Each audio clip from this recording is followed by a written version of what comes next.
Oke, gue akan menjawab salah satu pertanyaan yang timbul di kolom komen YouTube gue. Jadi sempat ada yang nanya, Bang, mendingan nabung 1 juta, ya, besar ya kan, nominalnya 1 juta, langsung apa 100.000 per bulan. Jadi 1 juta terus mewakili 1 tahun atau misalkan 100.000 per bulan. Nah, bagaimana pendapat gue soal ini dan mana sih yang lebih baik? Nah, buat kamu semua yang penasaran, simak video ini sampai full.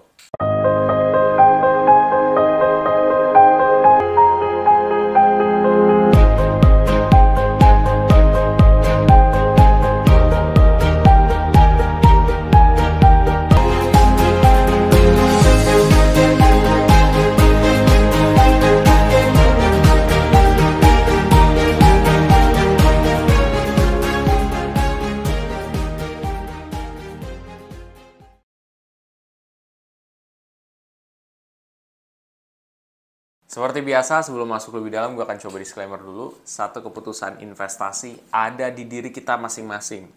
2, investasi itu pasti mengandung resiko.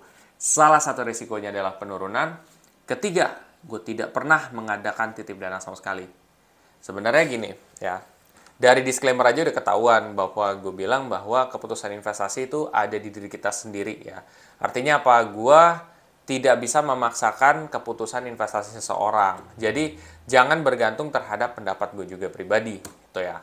Tetapi kalau misalkan gue diminta pendapat, ya, gue akan kasih pendapat seperti ini. Mana yang lebih baik antara gue invest 1 juta di reksadana, ya, untuk mewakili 1 tahun, atau 100.000 per bulan? Jawabannya adalah tergantung daripada asetnya. Tergantung daripada asetnya, itu sih, tergantung daripada asetnya. Kenapa? Karena gini, setiap aset di reksadana, ya, atau jenis investasi reksadana, itu beda-beda. Kalau misalkan gue bilang, wah, gue pengen reksadana pasar uang nih, gue pengen investasi reksadana pasar uang, ya lebih baik lo taruh nominal gede di awal, ya, terus lo diemin. Kalau menurut gue seperti itu menurut gue. Balik lagi, semua keputusan investasi ada di diri masing-masing, ya, tidak ada pemaksaan. Kenapa? Karena kalau misalnya reksadana pasar uang, lo coba cek deh dari kinerja masa lalu. Kinerja masa lalunya tuh biasanya 1 tahun, 2 tahun, atau 3 tahun, itu kurvanya rata-rata dia tegak lurus, ya. Walaupun dia ada penurunan tapi sedikit. Nah, karena reksadana pasar uang itu dia memberikan potensi keuntungan itu yang paling terkecil, sehingga resiko penurunannya pun yang terkecil. Jadi kalau kalian emang yang pengen banyak melihat potensi keuntungan, ya banyak melihat keuntungan, menurut gue reksadana pasar uang. Tetapi kalau misalkan lu ngambil aset seperti reksadana saham nih, ya, itu lu nggak bisa gitu. Kalau reksadana saham sebenarnya lu kalau mau melakukan seperti itu 1 juta di dalam satu waktu, itu ya ada risknya, ada resikonya. Kalau misalkan pada saat itu reksadana saham yang kamu pilih atau kondisi saham yang kamu pilih emang lagi kondisi bagus, ya kamu akan rally naik. Ya, walaupun akan ada penurunan, Tetapi kalau misalkan kalian per periode, ya, kayak misalkan sebulan kalian cicil 100.000, 100.000, 100.000, tentu kalian akan mengikuti daripada polanya tersebut. Jadi kalau turun beli, naik juga beli, turun lagi beli, naik juga beli. Kalau misalkan lebih banyak penurunan yang terjadi pada 1 tahun tersebut, maka kamu dapat harga rata-rata yang lebih rendah. Sama kayak lo misalkan mau beli barang nih, lo dapat harga murah terus nih, ternyata di kedepan hari harganya naik. Kira-kira lo dapat untung nggak kalau misalkan jual aset tersebut atau jual barang tersebut? Dapat untung. Tapi waktu awal-awal kalau lo mau jual pada tahun pertama, ya lo rugi gitu. Kenapa? Karena banyak harga yang turun. Nah, di saat harga turun lo manfaatkan untuk beli-beli gitu. Tapi pas nanti dia harganya udah mulai tinggi, ya lo jual. Itu konsepnya seperti itu.